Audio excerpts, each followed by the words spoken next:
Olá, começa agora mais um encontro que a gente tem aqui na RDTV, a TV do jornal Repórter Diário, levando até você informação e prestação de serviço. Hoje a gente começa destacando um assunto que está inclusive na última edição, aí na edição mais recente do jornal Repórter Diário, do RD, cuja manchete é região acumula 2,5 bilhões em dívidas com precatórios. E o ponto que eu queria destacar é esse aqui, ó.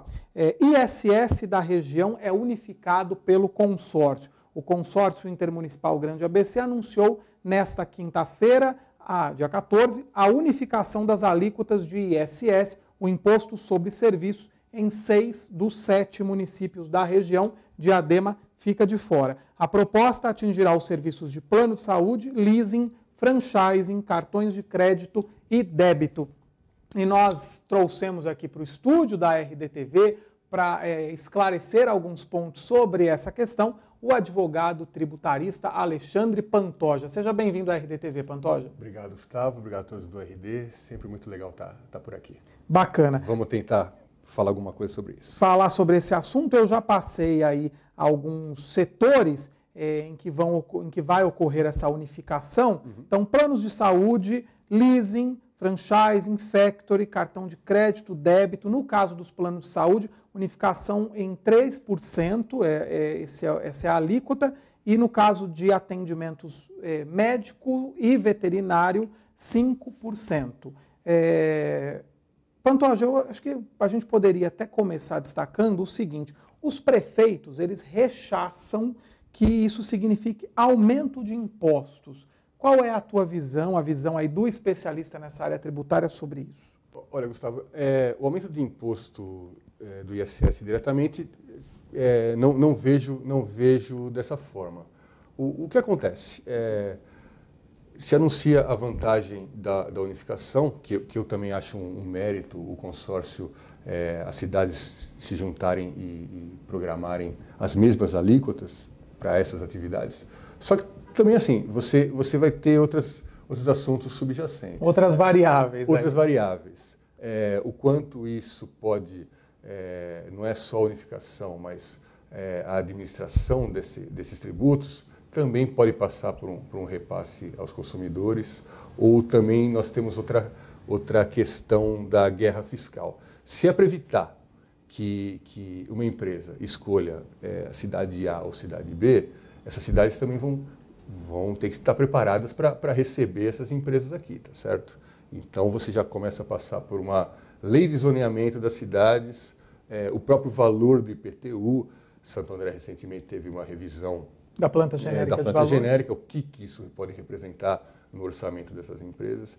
Então, assim, a guerra fiscal vista do ponto de vista da alíquota de ISS, não é só isso. Né? Tá, então assim, vem o fim da guerra fiscal, teoricamente, Sim. não é? Porque outros critérios passam a ser levados em conta por parte dos investidores, de quem queira atuar aqui na região. Claro. Você colocou, avaliar bem a infraestrutura dos municípios, as vantagens que esse município pode trazer, como você bem colocou aí, o valor do IPTU. A própria dificuldade, né? A burocracia que envolve a entrada de uma empresa de um porte que nós estamos falando aqui, que não é pequeno, vai passar por essas questões. Né? Sai na frente a cidade que oferecer mais vantagens e que tiver menos burocracia, mais desburocratizada. Exatamente. Acho que o pacote é um pouco maior do que o foco da unificação de alíquotas. E você até comentou que é favorável a essa medida. Por que você acha que isso cabe numa região como o ABC?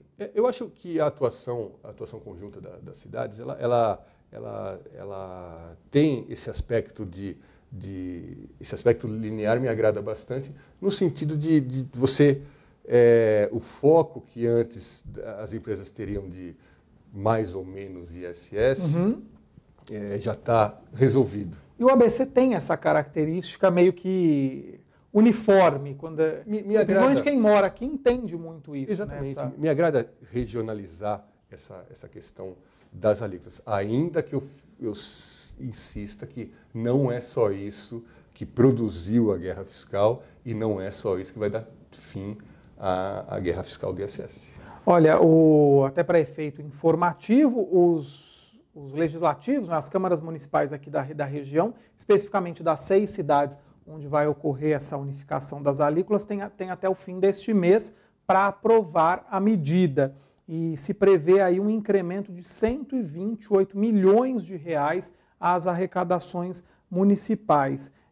A gente pode entender, então, que vai existir justiça tributária? Esse é o termo, Pantoja? Olha, eu fico um pouco receoso e sou um tanto cético quanto a esse termo justiça tributária.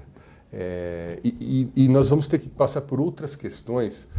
Me parece que essa unificação tem sido passada como uma pacificação, mas, como eu disse, outros temas ainda terão que ser abordados. Por exemplo, o plano de saúde, a diferença do que era e do que será com a aprovação das câmaras, até esse mês, né, de setembro, o ISS era arrecadado no local onde essas empresas estavam sediadas. E agora passa a ser arrecadado no local onde o tomador do serviço está. O que acontece? Você imagina... A mesma coisa só te interrompendo, dos cartões de crédito, sim, né? No caso do cartão de crédito e débito, antes valia o local do banco, a origem do banco, e agora vale onde está o consumidor, onde ele passa o cartão. Você imagina o custo de entrada, nós estamos falando de 5 mil municípios, né? Eu sei que isso expande um pouco para a unificação do ABC, do consórcio, mas enfim, estamos falando de 5 mil municípios que que as operadoras de cartões ou planos terão que se moldar. Isso carrega a elas uma carga de obrigações acessórias, por isso que eu falo, a alíquota em si, não vai ter um aumento para as operadoras, mas o encargo da manutenção dessas inscrições, que não sejam mais de 5 mil, mas em 4 mil municípios, a atuação dessas empresas é nacional. Quanto vai custar isso?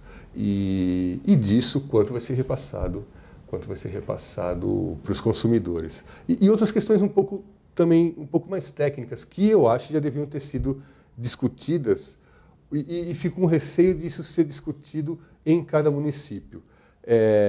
Por exemplo, quem que é o tomador do serviço nos casos de plano de saúde, onde eu contrato um grupo, né, aquele plano coletivo, por adesão.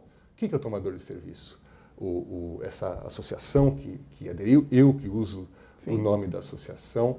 Me preocupa muito quando o município, os 5 mil regulamentando uma situação que é pragmática e que cada um vai querer regulamentar em seu benefício, claro. E isso me parece que a arrecadação de 128 milhões de reais. 128 milhões de reais ainda vai passar por um teste judicial. Lembrando que esse incremento a gente fala só de região do ABC. A matéria, eu vou até abrir aqui, ó, a reportagem é do Carlos Carvalho, deixa eu só ver aqui, ó. A matéria, inclusive, ela destaca o valor nacional. Tá aqui, ó, os municípios têm até o final do mês para aprovar as adequações, como eu bem coloquei. Segundo a Confederação Nacional dos Prefeitos, as mudanças nos municípios vão fazer com que a arrecadação aumente 6 bilhões de reais em todo o país. Aí no ABC, a expectativa 128 milhões de reais. Eu acho até também importante, eu sei que você tem as questões técnicas, a visão do especialista na área tributária, mas me chamou a atenção quando você falou, bem no comecinho, né? Expectativa aí do fim da guerra fiscal, uma guerra muito criticada aqui na região, não pensando só nos municípios do ABC, mas os prefeitos aqui, eles sempre reclamaram muito do que é praticado em municípios da Grande São Paulo, que até levaram investimentos, né? Possíveis investidores do ABC acabaram migrando para Barueri, que é uma cidade muito criticada por ter praticado alíquotas muito baixas aí, e isso foi considerado desleal. Mas agora a gente tem aqui no ABC uma questão que Diadema está fora dessa regionalidade, porque o prefeito Lauro Mitchell solicitou a saída de Diadema do consórcio intermunicipal Grande ABC.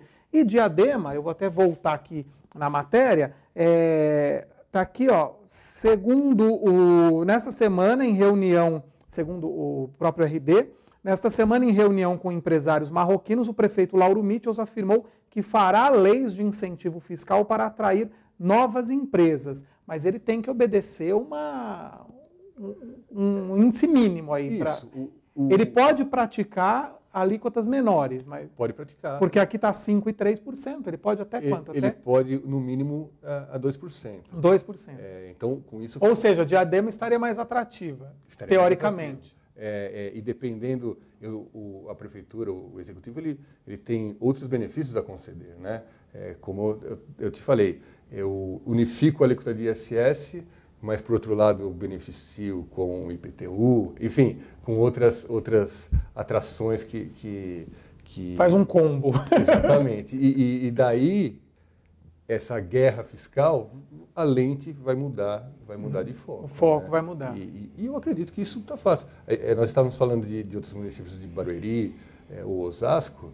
Diadema, aqui do nosso lado, é um exemplo. Nada impede que ela pratique uma alíquota de 2%. Uma alíquota de 2%, de repente... E outros benefícios que ela puder. Naquele raciocínio também de observar a infraestrutura da cidade, pode-se ver questão de logística, facilidade, aí, exatamente, de tudo para a instalação de uma determinada empresa ou para a questão de prestação de serviço na cidade. Então, Diadema pode levar alguma vantagem. Eu quero agradecer a tua vinda aqui, Pantoja, trazendo... eu acho que ficou uma perguntinha que poderia ser feita, embora você tenha até traçado alguns pontos aí. Um exemplo, a gente falou muito do município, né? O município que quer ter aí também a sua arrecadação incrementar e tal. E no caso do munícipe, do consumidor final, o que pode ter de pró e de contra nessa medida? Eu acho que no uso de cartões ou de planos, isso vai passar de uma forma quase imperceptível. Agora, eu acredito que o investimento dessa adequação dessas operadoras, de se estabelecer nos municípios, enfim, todo esse custo de entrada, eu acredito que o seu próximo extrato de cartão de crédito ou débito vai ter uma tarifa lá um pouco maior do que você está acostumado a receber. Esse repasse, acho bastante certo que vai acontecer. E aí eu acho que a discussão vai tomar essa proporção que a gente está falando aqui, que até agora não foi discutida. Você acredita então que possa ser repassado para o consumidor final, o consumidor acabe pagando parte desses gastos aqui? Eu não tenho dúvida que isso vai acontecer. Entendi. Tá certo. Vamos aguardar então o desenrolar dessa história, final do mês, portanto, as câmaras municipais avaliando esse ponto, esse assunto em Santo André, São Bernardo, São Caetano, Mauá, Ribeirão Pires e Rio Grande da Serra, reforçando Diadema de fora dessa discussão. Aliás, é a primeira decisão tomada pelo consórcio, decisão relevante aí, regional, após a oficialização da saída de Diadema do colegiado de prefeitos de municípios. Pantoja, mais uma vez, obrigado por ter vindo. Eu agradeço, foi muito legal estar aqui. Quando chamar, pode ter certeza que eu venho para cá de volta. Muito obrigado. Obrigado. E eu quero lembrar você que nos acompanha, os nossos canais de comunicação, além aqui da RDTV, nossos vídeos estão em reporterdiario.com.br, tem o YouTube, RDTV Repórter Diário, o Facebook, Jornal Repórter Diário, semanalmente o Jornal RD impresso, circulando nos 7 municípios do ABC, e mensalmente a RD em revista. Inclusive vou aproveitar aqui para mostrar a edição deste mês de setembro. A matéria de capa traz o boom dos atacarejos. Redes crescem na contramão da crise. Tem açaí, tem roldão, tem Spani, tem muitos desses investimentos, desses empreendimentos aqui, inclusive, focados na região do ABC. Muitos assuntos, não só de economia, política, mas também saúde, sustentabilidade, RD em revista, tá certo? A gente se vê numa próxima.